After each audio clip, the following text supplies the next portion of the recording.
Hello everyone, welcome to my YouTube channel.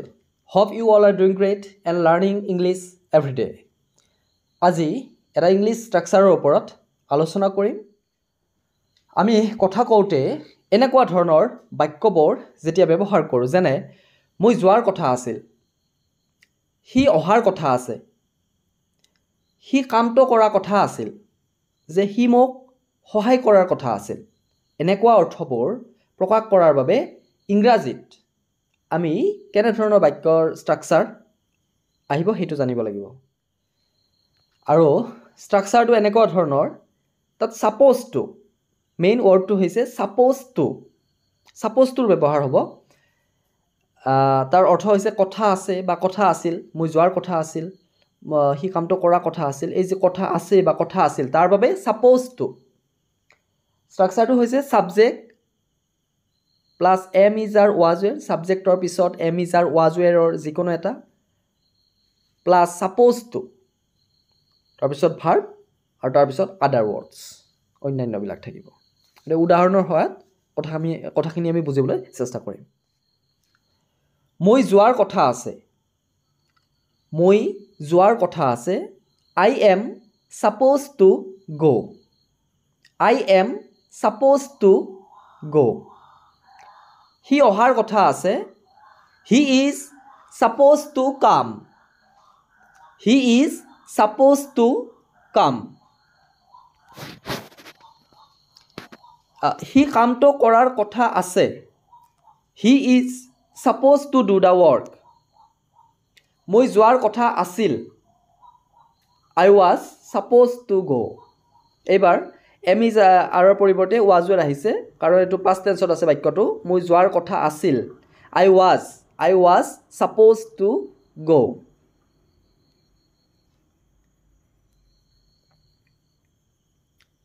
সিহঁতে খেলাৰ কথা আছিল, they were supposed to play, they were supposed to play.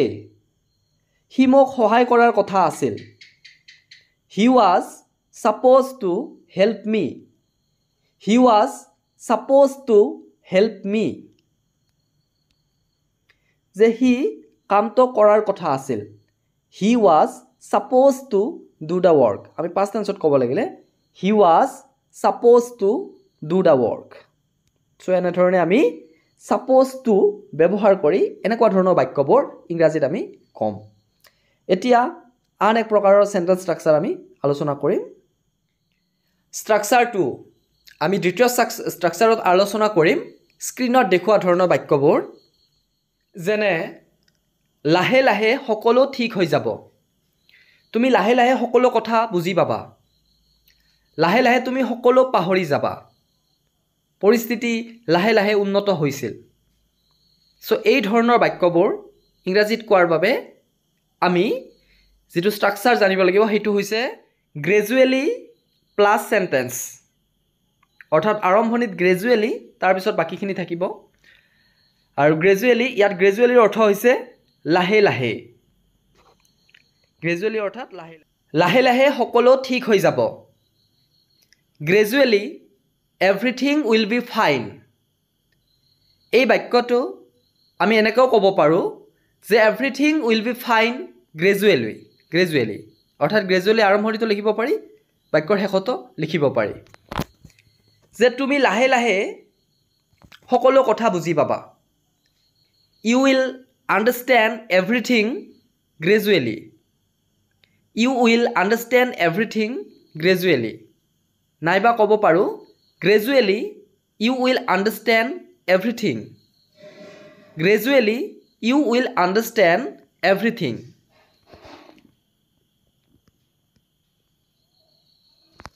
যে লাহে লাহে তুমি সকলো পাহৰি যাবা, you will forget everything gradually, you will forget everything gradually.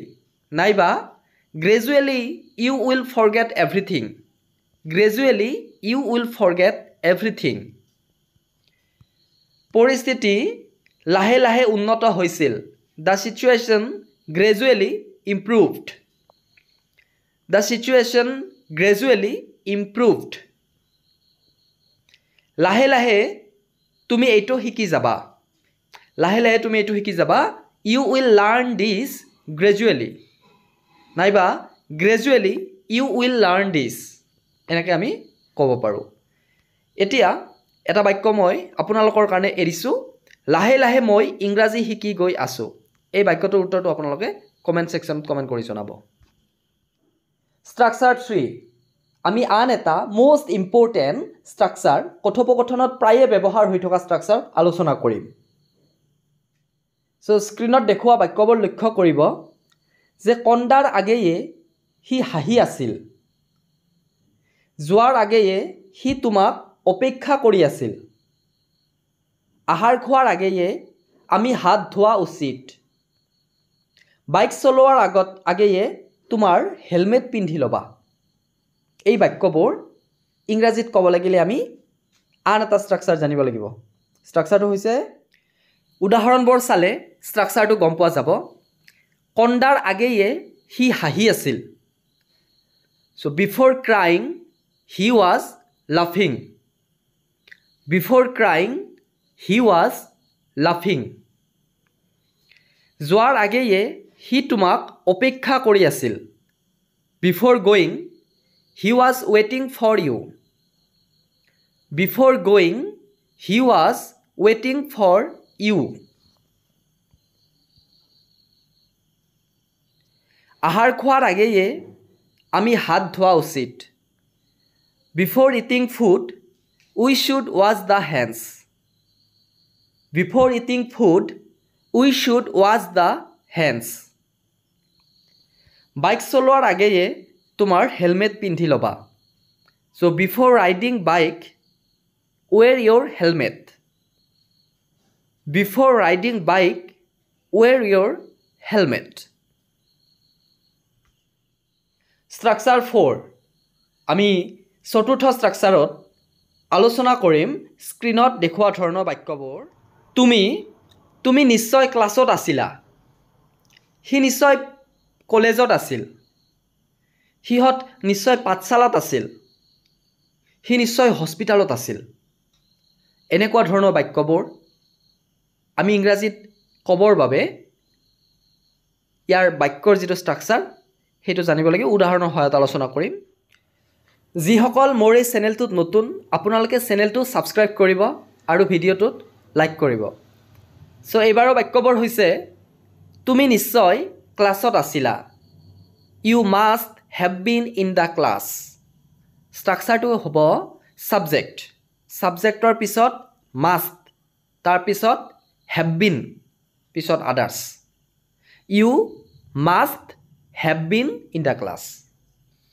দ্বিতীয়টো উদাহৰণ চাব হি নিশ্চয় কলেজত আছিল ইয়াতে এটা কথা লক্ষ্য কৰিব হি মাষ্ট হেজ বিন লিখিব নালাগে হি মাষ্ট হেভ বিন লিখিলে হয় অৰ্থাৎ he must have been at college হি নিশ্চয় কলেজত আছিল he must have been at college subject তাৰপিছত মাষ্ট তাৰপিছত হেভ বিন এনেদৰে লিখিব লাগিব সিহঁত নিশ্চয় ঘৰত আছিল they must have been at home they must have been at home হি নিশ্চয় হস্পিটেলত আছিল he must have been at hospital he must have been at hospital